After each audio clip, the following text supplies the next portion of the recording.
فرمایا ہے جو سورت واقعہ پڑھے اسے فاقہ نہیں آتا. کہنے لگے چاند تو اپنی جگہ چھوڑ سکتا ہے, سورج گر سکتا ہے, تارے ٹوٹ سکتے ہیں, پر مدینے والے رسول کی بات غلط نہیں ہو سکتی.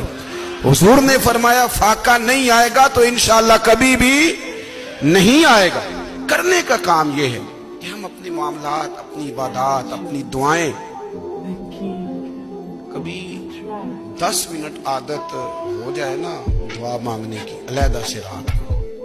حضور نے فرمایا جو فرض نماز کے بعد دعا مانگے اللہ اس کی قبول کر لیتا ہے. نبی پاک صلی اللہ تعالی علیہ وسلم نے فرمایا اللہ مسافر کی دعا قبول فرماتا. حضور نے فرمایا اللہ مظلوم کی دعا قبول فرماتا ہے. حضور نے فرمایا بیمار سے دعا کراؤ اللہ اس کی دعا قبول فرماتا ہے. میرے نبی پاک نے فرمایا ماں باپ جب بھی اولاد کے لیے ہاتھ اٹھائیں, ویسے تے بلے شاہ تو آسمانی اڑ دیا ہی پھڑ دیں, جہاں گھر بیٹھا انہوں بڑھیا ہی نہیں.